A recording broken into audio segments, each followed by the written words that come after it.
Hello, and I am back. This is Rachel with ShortNSweet reviews, and I'm going to be talking about season 1, episode 5 of The Chosen. And so this is, the start of the second half of season 2, and we get, spoiler alert, although you might guess from the title, this is where we see Jesus' first public miracle. It's an important distinction of that, or at least the show tries to make that distinction, because technically the miracle of the fish happens first in the show, but apparently, because that's more personal, they're labeling this as his first public miracle, which is the water to wine miracle and the whole wedding. So, backtracking some, in this episode we are introduced to Mother Mary.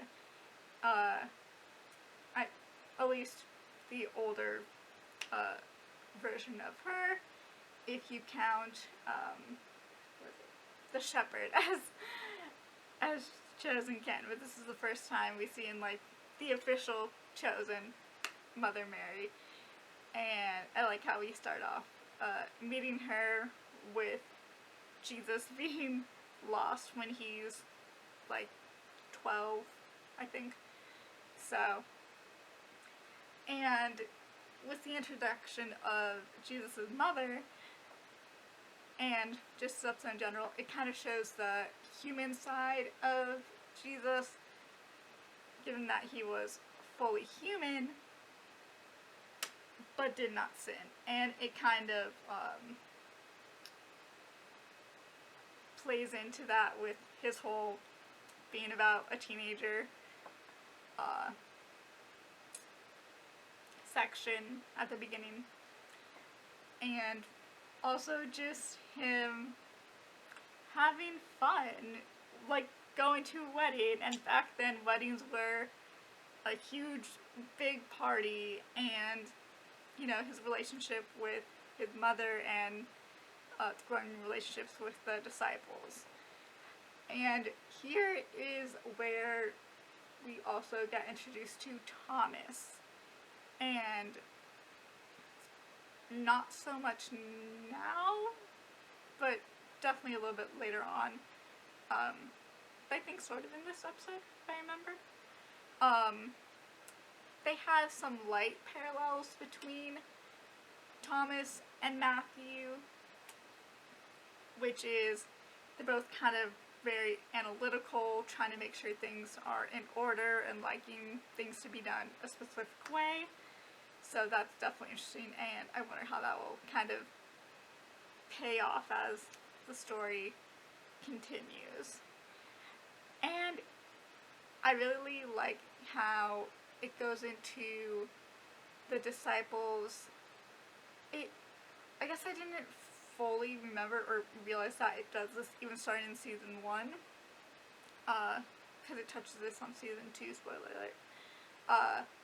But this one, it really starts to go into the disciples' expectations of what Jesus came for and what that would mean versus the reality of how it actually go.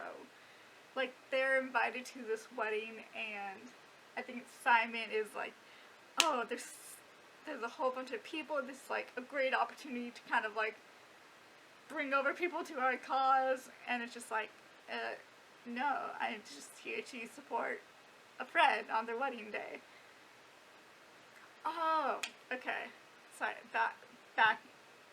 backtracking to the being fully human with Jesus and not sinning is it goes into how he's going to the friend's wedding, and they're essentially it's oh wow, they must know how honored they are that you're here, and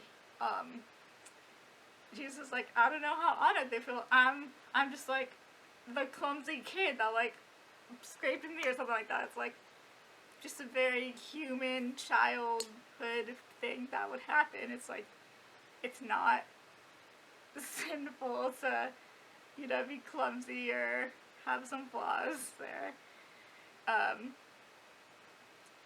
So, yeah, it goes into the, not moving back, it goes into the expectations of the disciples and what all that would mean, and just kind of Jesus bringing them back to, it's like, no, that's not what this is about. And so this, again, something that The Chosen does really well, and what it more fully started last episode with episode 4 is bringing in kind of the urgency and personal connections to do with like miracles or big stories in the Bible and the Gospel.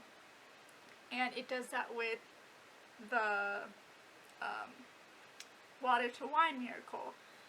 And of course, even in the Bible, they had that connection with, it was Mary really urging Jesus to do it and help out, and that being kind of the catalyst. And it still does that, and you get to see the connection of Mary with the family of, I believe it's the groom? Yeah, with the family of the groom. And building that connection and why it's so important to Mary. And then also you get the urgency and connection with why it would be so impactful to Thomas, or why Thomas might end up following later on. Because it was his job, and his job was on the line, and just the panic he was feeling once the wine started running out. So that was really great to see. And, of course, one of the last things I'm going to talk about with this episode is the, like, stonemason or stone builder monologue from Thaddeus. And, because if you didn't know, carpentry back then wasn't necessarily just like wood. It was essentially a whole bunch of different materials. But anyways, so Thaddeus goes into this whole monologue while Jesus is turning the water into wine.